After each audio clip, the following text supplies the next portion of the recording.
नमस्कार साथियों, आप लोगों का स्वागत है गज केसरी बायो क्लासेस में। और आज हम बीएससी सेकेंड ईयर के जूलॉजी के सिलेबस के बारे में चर्चा करेंगे। आप लोग मेरे चैनल पर पहली बार आए हैं तो मेरे चैनल को सब्सक्राइब जरूर कर लें।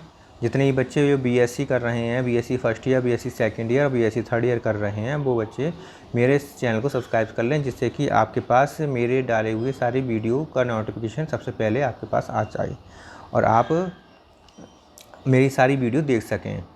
मैं बीएससी फर्स्ट ईयर के सभी जूलॉजी, बॉटनी के और जहाँ तक हो सका केमिस्ट्री के भी सारी वीडियो डाल दूँगा, जिससे कि आपको कहीं जो बच्चे बाहर नहीं पढ़ पा रहे हैं, कहीं जाकर नहीं पढ़ पा रहे हैं, वो इस वीडियो के द्वारा आप लोग पढ़ सकते हैं, घर बैठे भी पढ़ सकते हैं।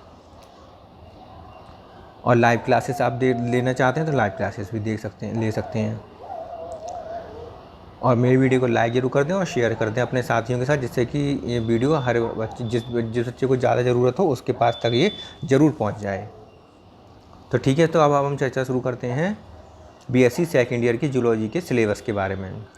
तो पेपर फर्स्ट जो होता है, इसमें 3 पेपर तो होते ही हैं, आपको पता है, सभी बच्चों को पता है। फर्स्ट ईयर में जो आपने बीएससी फर्स्ट ईयर में जो आप लोग बच्चों ने देखा होगा, ये सभी पेपर में जूलॉजी के भी 3 पेपर होते हैं, फिर केमिस्ट्री के भी 3 पेपर होते हैं और फिर बॉटनी के भी 3 पेपर ही होते हैं। तो ऐसे ही यहाँ पर भी जूलॉजी के 3 पेपर हैं। पहले पेपर है जो है वो कॉर्डेटा से संबंधित है। कॉर्डेटा के जो फाइलम्स हैं वो इसमें रखे गए हैं। तो पहली यूनिट जो है उसमें हेमिकॉर्डेटा और सेफेलोकॉर्डेटा के बारे को रखा गया है। पहली जो यूनिट है उसमें हेमिकॉर्डेटा को रखा गया है। इसमें हमें क्लासिफिकेशन पढ़ना है हेमिकॉर्डेटा का, इसका डिटेल स्टडी करनी है। जैसे डिटेल स्टडी का मतलब जैसे हैबिट पढ़ना है इसकी, इनके क्या हैबिट होते हैं क्या, और मार्फोलॉजी क्या होती है इनकी, इन एनिमल्स की, एनाटॉमी क्या होती है, फिजियोलॉजी क्या होती है, और डेवलपमेंट किस प्रकार से होता है, किसका, बेलेनोग्लोसस का। तो इसमें जो हेमिकॉर्डेटा में जो पढ़ना है, क्लासिफिकेशन पढ़ना है और उसका डिटेल स्टडी करनी है हेमिकॉर्डेटा की, और बेलेनोग्लोसस की हैबिट, मार्फोलॉजी और एनाटॉमी, फिजियोलॉजी और डेवलपमेंट पढ़ना है। दूसरा आता है सेफेलोकॉर्डेटा। सेफेलोकॉर्डेटा में क्लासिफिकेशन पढ़ना है, डिटेल स्टडी करनी है। और जो एम्फियोक्सस है, जिसे हम ब्रैंकियोस्टोमा कहते हैं, उसका हैबिट पढ़ना है, मार्फोलॉजी पढ़नी है, एनाटॉमी पढ़नी है, फिजियोलॉजी पढ़नी है, डेवलपमेंट पढ़ना है। ठीक है, तो ये सब जो पढ़ना है हमें सेफेलोकॉर्डेटा में पढ़ना है, और बेलेनोग्लोसस के बारे में जो पढ़ना है वो हेमिकॉर्डेटा में पढ़ना है। तो यूनिट फर्स्ट में बेलेनोग्लोसस और ब्रैंकियोस्टोमा हमारे सिलेबस में रखा गया है। अब इसके बाद आता है सेकंड यूनिट। सेकंड यूनिट जो है उसमें सेकंड यूनिट में यूरोकॉर्डेटा रखा गया है। यूरोकॉर्डेटा का क्लासिफिकेशन पढ़ना है, उसमें डिटेल स्टडी करनी है। और डिटेल स्टडी किसकी करनी है हमें, हर्डमानिया की। हर्डमानिया की हैबिट, उसका morphology, anatomy, physiology, post embryonic development, Herdmania का पोस्ट एम्ब्रियोनिक डेवलपमेंट के बारे में भी अध्ययन करना है।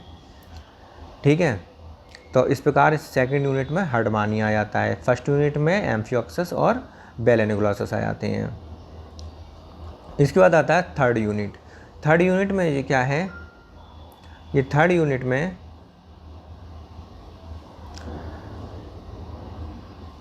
जो हमें पढ़ना है, पीसीज क्लासिफिकेशन तो पढ़ना ही है। डिफरेंट क्लासेस, वर्टिब्रेट के जितने भी क्लासेस हैं उनके सबके क्लासिफिकेशन पढ़ना है। लेकिन कौन कौन सी क्लासेस रखी गई हैं यूनिट थर्ड में, वो पीसीज रखी गई है, एम्फीबिया रखा गया है और रेप्टिलिया रखा गया है। 3 क्लासेस इसमें रखी गई हैं कॉर्डेटा की। एक तो पीसीज, एम्फीबिया और रेप्टिलिया शुरू की 3 क्लासेस इसमें रखी गई हैं यूनिट 3 में। इनमें इनका क्लासिफिकेशन पढ़ना है और क्या पढ़ना है इसमें, और up to order with characters and examples. इनके एग्जाम्पल्स पढ़ने हैं, इनके करेक्टर्स पढ़ने हैं, क्लासिफिकेशन पढ़ना है। इसके अलावा poisonous and non poisonous snakes and biting mechanism. सही है, तो जो स्नेक्स हैं, रेप्टिलिया में जो स्नेक्स आते हैं इनके बारे में पढ़ना है। मतलब स्नेक्स कौन सा पॉइजनस होता है, कौन सा नॉन पॉइजनस होता है, उसका पूरा क्लासिफिकेशन पढ़ना है। और इनका बाइटिंग मैकेनिज्म किस प्रकार की होती है वो भी पढ़नी है हमें, और न्यूटॉनिक पढ़नी है, न्यूटॉनिक के बारे में भी समझना है। ठीक है, तो इस प्रकार जो यूनिट 3 जो है वो कंप्लीट होती है। इसके बाद आता है यूनिट 4। यूनिट 4 में क्या है कि classification of the different classes of vertebrates. कौन कौन से बची क्लासेस? एक तो बचे वर्टिब्रेट में एवीज और mammalian mammals.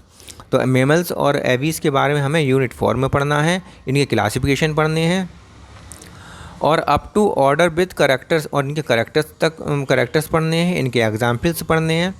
Dentition in mammals, और मैमल्स में डेंटिशन पढ़ना है, इनका दंत विन्यास, ये दांतों का जो विन्यास है वो किस प्रकार होता है इसके बारे में ही हमें समझना है। तो इस प्रकार ये यूनिट 4 कंप्लीट हो जाती हैं फर्स्ट पेपर में। बीएससी सेकेंड ईयर के जूलॉजी के सेकेंड ईयर के जूलॉजी के फर्स्ट पेपर कंप्लीट हो जाता है। अब आता है आपका सेकंड पेपर। सेकंड पेपर का जो नाम है, सेकंड पेपर में जो रखा गया है, एनिमल डिस्ट्रीब्यूशन रखा गया है, एवोल्यूशन रखा गया है, और डेवलपमेंट बायोलॉजी रखी गई है। ठीक है, तो ये थोड़ा कठिन है, डेवलपमेंट बायोलॉजी है, थोड़ा ये कठिन पोर्शन आ गया इसका सेकंड पेपर। तो एनिमल डिस्ट्रीब्यूशन में क्या रखा गया है, जियोलॉजिकल एनिमल डिस्ट्रीब्यूशन में जियोलॉजिकल डिस्ट्रीब्यूशन, जियोलॉजिकल और geographical distribution with their characteristic fauna and fossils. Fauna के बारे में, उनके फॉसिल्स के बारे, एनिमल्स के फॉसिल्स के बारे में, कहाँ कहाँ जियोग्राफिकल डिस्ट्रीब्यूशन कैसा है, जियोलॉजिकल डिस्ट्रीब्यूशन कैसा है, इसके बारे में हमें अध्ययन करना है यूनिट 1 में। ठीक है, इसके बाद यूनिट 2 में इवोल्यूशन आ गया, मतलब ऑरिजिन ऑफ लाइफ, लाइफ की ऑरिजिन किस प्रकार हुई है, कॉन्सेप्ट ऑफ स्पीसीज़, स्पीसीज की कॉन्सेप्ट क्लास, उसका क्लासिकल और मॉडर्न कॉन्सेप्ट क्या क्या है। तो ऑरिजिन ऑफ लाइफ के बारे में पढ़ना है, और एवोल्यूशन के बारे में पढ़ना है। एवोल्यूशन में क्या क्या पढ़ना है, एविडेंसेस पढ़नी है, प्रमाण पढ़ने हैं इनके, इंक्लूडिंग फिजियोलॉजिकल एंड सीरोलॉजिकल, दोनों को इंक्लूड करते हुए इनका एविडेंसेस पढ़ने हैं। एक तो फिजियोलॉजिकल एविडेंसेस पढ़ने हैं और सीरोलॉजिकल भी एविडेंसेस पढ़ने हैं इनके। इसके बाद आता है एनिमल्स के, इसके बाद आता है थ्योरीज ऑफ एवोल्यूशन। एवोल्यूशन में जो थ्योरीज दी गई हैं, बचपन से आप पढ़ते आ रहे हैं, 11th 12th क्लास से पढ़ते आ रहे हैं, थ्योरीज कुछ तो जानी पहचानी भी हैं। न्यू लेमार्किस में पढ़ना है, थ्योरी के बारे में कंप्लीट अध्ययन करना है। Darwin Wallace theory of natural selection, तो Darwin Wallace theory of natural selection, इसके बारे में डिटेल अध्ययन करना है। न्यू डार्विनिज्म, नव डार्विनवाद के बारे में अध्ययन करना है। मॉडर्न सिंथेटिक थ्योरी जो है वो भी हमें पढ़नी है इसमें। एवोल्यूशन ऑफ मैन का जो एवोल्यूशन है वो सब पढ़ना है, कौन से काल में कौन कौन से प्रकार के मनुष्य आए थे वो सब के बारे में पढ़ना है। म्यूटेशंस के बारे में भी इसमें हमें जानना है। तो यूनिट 2 में एवोल्यूशन आ जाता है। यूनिट 3 में डेवलपमेंटल बायोलॉजी है, और यूनिट 4 में भी डेवलपमेंट बायोलॉजी को ही रखा गया है। डेवलपमेंटल बायोलॉजी में क्या क्या पढ़ना है, यूनिट 3 में एम्स पढ़ने हैं, क्या उद्देश्य होते हैं इनके, स्कोप ऑफ डेवलपमेंटल बायोलॉजी का क्या स्कोप है हमारे जीवन में, क्या स्कोप है इसका, और गैमेटोजेनेसिस, स्पेलिंग गलत लग गई है, gametogenesis, fertilization, egg structure and type, सही है। तो एग के स्ट्रक्चर कितने टाइप के हैं, कौन कौन से प्रकार के एग होते हैं, गैमेटोजेनेसिस क्या होती है, फर्टिलाइजेशन क्या होता है, इस सब के बारे में हमें अध्ययन करना है। Types and patterns of cleavage, तो क्लीवेज का कितने प्रकार के होते हैं, टाइप्स क्या हैं इनके, उनके पैटर्न क्या है, किस प्रकार के क्लीवेज होते हैं, वो सब कुछ हमें इसमें डेवलपमेंटल बायोलॉजी फर्स्ट में अध्ययन करना है यूनिट 3 में। यूनिट 4 में क्या आता है कि डेवलपमेंट बायोलॉजी सेकंड, अच्छा इसमें आप और शेष बचा भाग सब इसमें डाल दिया है। Process of blastulation and gastrulation, तो ब्लास्टुलेशन और गैस्टुलेशन की क्या क्या प्रोसेस होती हैं, किस प्रकार ब्लास्टुलेशन होता है, किस प्रकार गैस्टुलेशन की क्रियाएँ होती हैं, वो सब कुछ इसमें हमें पढ़ना है। फेट मैप के बारे में पढ़ना है। Development of chick up to formation of primitive streak, तो इसका जो चिक का चीक का हमें डेवलपमेंटल पढ़ना है, प्रिमिटिव स्टिक तक पूरा सब कुछ इसमें सारी चीज़ें पढ़नी है, फॉर्मेशन पढ़नी है प्रिमिटिव स्टिक की। मैमल्स में का भी हमें डेवलपमेंट पढ़ना है। एक्स्ट्रा एम्ब्रियोनिक मेम्ब्रेन ऑफ चिक, तो चिक की जो एक्स्ट्रा एम्ब्रियोनिक मेम्ब्रेन है उसके बारे में भी हमें पढ़ना है। प्लेसेंटेशन किस प्रकार से होता है, कितने प्रकार का प्लेसेंटेशन होता है, वो सब उसके टाइप्स सारे पढ़ने हैं हमें यूनिट 4 में। ये काफ़ी कठिन होने वाला है, लेकिन हम पढ़ाएंगे तो सब कुछ सरल हो जाएगा। पेपर 3 फिजियोलॉजी एंड बायोकेमिस्ट्री, तो फिजियोलॉजी और बायोकेमिस्ट्री रखी गई है पेपर 3 में। आपके मैमल्स का ही सब कुछ पढ़ना है, फिजियोलॉजी मैमल्स की पढ़नी है और बायोकेमिस्ट्री भी मैमल्स की ही पढ़नी है। यूनिट फर्स्ट में क्या रखा गया है, physiology of digestion, respiration, blood and circulation. ठीक है, ब्लड की फिजियोलॉजी, ब्लड सर्कुलेशन की फिजियोलॉजी, रेस्पिरेशन किस प्रकार होता है, डाइजेशन किस प्रकार होता है। दूसरा जो है यूनिट 2 फिजियोलॉजी ऑफ एक्सक्रीशन किस प्रकार होता है, उसकी पूरी फिजियोलॉजी। ऑस्मो रेगुलेशन की फिजियोलॉजी पढ़नी है। और न्यूरल ट्रांसमिशन और मसल्स, तो न्यूरल ट्रांसमिशन, नर्व्स का ट्रांसमिशन किस प्रकार होता है, मसल्स किस प्रकार की होती हैं, वो इन सब के बारे में पढ़ना है हमें। यूनिट 3 में physiology of endocrine system and thermo regulation, तो थर्मो रेगुलेशन के बारे में और एंडोक्राइन सिस्टम के बारे में हमें सब कुछ पढ़ना है, और ये पूरी फिजियोलॉजी किस प्रकार क्रियाएं होती हैं वो सब कुछ पढ़ना है। यूनिट 4 में आता है general chemistry and classification of carbohydrate, lipid, protein, enzymes. सही है, ठीक है। तो कार्बोहाइड्रेट के बारे में, लिपिड्स के बारे में, प्रोटीन्स के बारे में और एंजाइम्स के बारे में हमें इनकी जनरल केमिस्ट्री पढ़नी है और इनके क्लासिफिकेशन पढ़ना है। ठीक है, ये हमने थोड़ा बहुत तो कार्बोहाइड्रेट, लिपिड, प्रोटीन के बारे में तो हमने 12th में भी पढ़ा हुआ था। ठीक है, कोई बात नहीं, इसमें डिटेल अध्ययन करना है।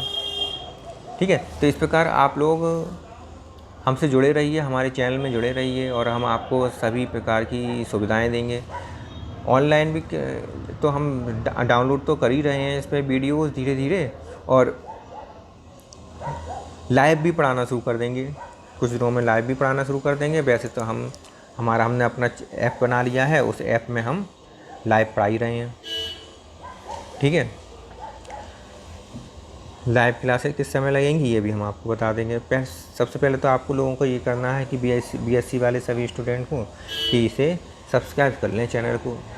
कोई पैसा तो जा नहीं रहा है आपके पास से, सब्सक्राइब कर लें, वीडियो को लाइक करते जाएँ, जो वीडियो देखते चले जाएँ उन सबको लाइक करते चले जाएँ और अपने साथियों के साथ शेयर करते चले जाएँ।